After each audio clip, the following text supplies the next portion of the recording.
मैं कसम उठा के कहने लगा हूं अभी आपसे एक बात, ये वर्दी उतारे ना यार, वर्दी उतार के हमारे साथ मुकाबला कर रहे हैं, हमारे हल्के खुले हुए हैं, आज ये डेरा बनाए और सियासत करे आके, लेकिन हमें इस तरह हमारी माओ बहनों के सामने, बेटी के सामने हमारी इंसल्ट ना करे।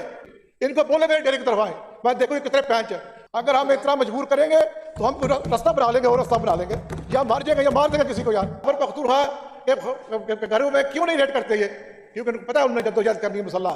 ये बलोचिस्तान में क्यों नहीं करते गुंडागर्दी, क्योंकि उनको पता है कि उन्होंने मसल्ला जद्दोजहद करनी है। सिर्फ पंजाब इनको पता है कि मसल्ला जद्दोजहद करने के काबिल नहीं है। अगर मैं एमपीए ना होता, इस पुलिस की जरूरत नहीं मेरे डेरे की तरफ जाते, ना किसी और की जरूरत थी। सिर्फ हर चीज तोड़ दी गई। क्यों तोड़ी गई? वो किसी के बाप की जगीर थी। चाहे आप सारी वीडियो मेरे पास मौजूद है, अगर आप चलाना चाहें चला सकते हैं। अगर आज हम महफूज नहीं, हमारे बीवी बच्चे महफूज नहीं, कल आपके साथ भी ये हो सकता है। अस्सलाम वालेकुम नाज़रीन कराम, आपको मुकम्मल वीडियो दिखाते हैं। आज पाकिस्तान तहरीक इंसाफ के रहनुमा शाहिद रज़ा ने तमाम तर चीज़ें कौम के सामने रख दी। शाहिद रज़ा की इतने गुस्से में तकरीर के पूरा ऐवान हिल गया और वाज़ेह तौर पर बता दिया कि हमें मजबूर न करें कि हम असला उठाने निकल पड़ें। उनका कहना था कि हमारे साथ तारीख का बदतरीन जुल्म हो रहा है। अगर आपको इतना ही शौक है सियासत का तो वर्दी उतार कर आए मैदान में, हम देखते हैं कि आप कितने पानी में हो। आप वीडियो देखिए, फिर इस पर डिटेल में बात करते हैं। मैं 8 फरवरी से पहले का भी आपको कुछ बताना चाहता हूँ।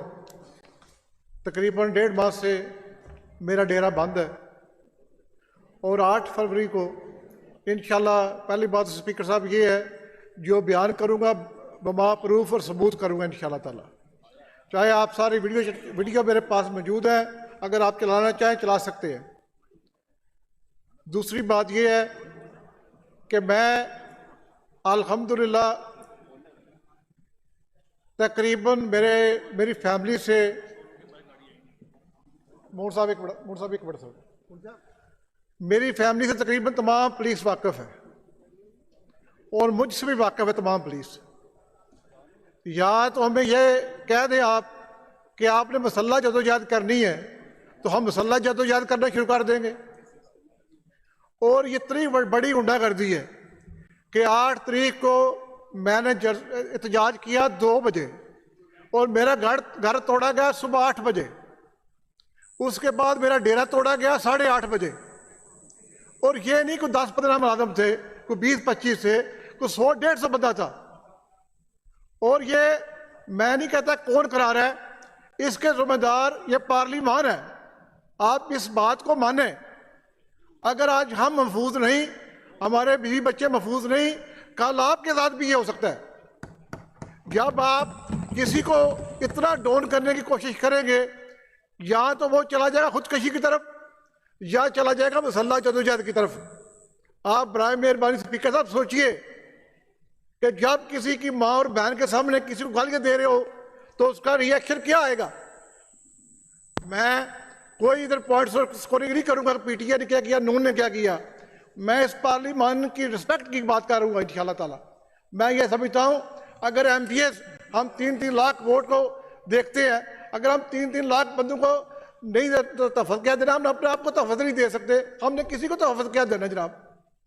और मैं आपको बताता हूँ, मेरे पास वीडियो है, अगर आप चाहे आप सारा पार्लियामेंट देखें इसको कि हमारे साथ क्या जुल्म हुआ। मेरे घर से मेरी 6 अदद लाइसेंसी गन्ने, 2 अदद पिस्टल, मेरी लैंड क्रूजर, मेरे डाले, हर चीज तोड़ दी गई। क्यों तोड़ी गई? वो किसी के बाप की जगीर थी। क्यों तोड़ी गई? मेरे घर के एलसीडी, मेरे दोस्तों के तकरीबन 16 बंदूक के मेरे पास वीडियो मौजूद है, 16 घरों की। आप चेक कर लगा के इधर हर दोस्त के घर से असला उठाया गया, हर घर के गाड़ियां तोड़ी गई, हर घर के एलसीडी एसी तोड़े गए। मैं तकरीबन आपको यह कह सकता हूं कि 10 से 12 करोड़ का नुकसान हुआ मेरे दोस्तों का। सर ये इस तरह काम नहीं चलेगा इंशाअल्लाह ताला आपका। और देखिए कितना बड़ा जुल्म है ये कि मेरे 2 खानसा में ठाए और मेरे सेक्रेटरी के ऊपर पर्चा दे दिया और मेरे डेरे को एक किराए का घर बना दिया। और सर ये ना करे इस तरह, ना जुल्म कराए इस तरह। आप मेहरबानी करें, एमपीएस की इज्जत रहने दें थोड़ी बहुत जो है, बाकी तो आपने कमा दी है सारी, लेकिन थोड़ी जो बच गई है इसको रहने दें। मैं आपको सिर्फ ये बताना चाहता हूँ कि जो मेरा एक दोस्त ओवरसीज़ है, जो तारक मेहर है, एक जो रिजाज जरोलिया, ये ओवरसीज़ लोग हैं सारे। एक मेरा सेक्रेटरी है जिनके घर सरेआम और जिनका बहुत बहुत बड़ा नुकसान हुआ। मेहरबानी करें, जो हमारी लाइसेंसिस गन्ने हैं वो हमें वापस होनी चाहिए। कल को ये गन्ने कहीं तौर पे इस्तेमाल हो सकती है, ये कहीं फेंक आए को बंदा मार के हम पे पर्चा हो जाएगा। जनाब ये देखिए ज़रा, हम आपको कतर कोई ऐसे कटर बतियान में नहीं डालना चाहते कि हमें पता है आपकी कितनी वर्थ है या आप क्या कर सकते हैं, लेकिन बराए मेहरबानी आप देखिए कुछ। मैं आपको समझता हूँ जितने हमारे एमपी बैठे हुए उस तरफ, मैं ये भी नहीं कहूँगा कि हमारा वक्त आएगा हम ये कर देंगे। मेंबर हैं इस हाउस के जी, मैं कह रहा हूँ शाहिद साहब आप बड़े ऑनरेबल मेंबर हैं इस हाउस के, इंशाल्लाह ताला इस पे आप अपनी बात कंप्लीट कर लें, फिर इसके ऊपर मैं सिर्फ आपको ये बताना चाहता हूँ कि मेरे जितने लाइसेंसिस गन है वो मुझे वापस की जाए। अगर आप कहेंगे मैं आपको लाइसेंस पेश कर दूंगा, आप मेरी गन्स वापस कराएं जो आपका हक बनता है। जी जी ठीक है, बिल्कुल ठीक उसके है शाहिद बाद साहब। जो मेरा नुकसान हुआ है उसका कोई एक कमेटी बनाए, वो जाला करे जाके देखे ये कितना बड़ा जुल्म हुआ है और किसने किया है। अगर अल्लाह, मैं कसम उठा के कहने लगा हूँ अभी आपसे एक बात, अगर मैं एमपीए ना होता इस पुलिस की जरूरत नहीं मेरे डेरे की तरफ जाते, ना किसी और की जरूरत थी। सिर्फ मैं पीटीआई का एमपीए हूँ, मेरी मजबूरी है कि मुझे ले जाएंगे और जबरदस्ती मुझसे बयान दिलवाएंगे। अल्लाह की कसम अगर ये ना हो तो ये पुलिस वाले, पंजाब पुलिस वाले बैठे हुए सुन रहे हैं मुझे, इनको बोले मेरे डेरे की तरफ आए, मैं देखो ये कितने पैंच है, ये वर्दीदार है ना यार, वर्दीदार ने हमारे साथ मुकाबला कर ले, हमारे हल्के खुले हुए हैं, आज ये डेरा बनाए अब सियासत करे आके। लेकिन हमें इस तरह हमारी माओ बहनों के सामने, बेटी के सामने हमारी इंसल्ट ना करे।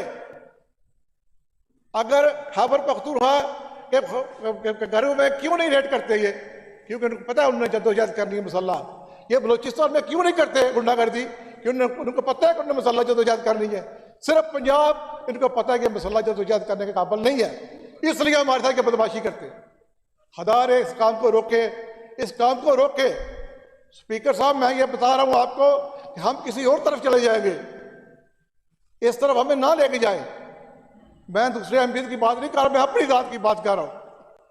अगर हम इतना मजबूर करेंगे तो हम कोई रास्ता बना लेंगे और रास्ता बना लेंगे, या मर जाएंगे या मार देंगे किसी को। यार मेहरबानी करें, खुदा रे सियासत करें, गुंडागर्दी ना करें। खुदा रे सियासत करें, गुंडागर्दी ना करें। नाज़रीन कराम, आपने वीडियो देखी। तहरीक इंसाफ के रहनुमा शाहिद रज़ा ने ऐसी सख्त तकरीर की कि पूरे ऐवान की चीखें निकलवा दी। शाहिद रज़ा की तकरीर से पूरी असम्बली के रोंगटे खड़े कर दिए और स्पीकर ने भी एक्शन लेने का इंतज़ार दे दिया।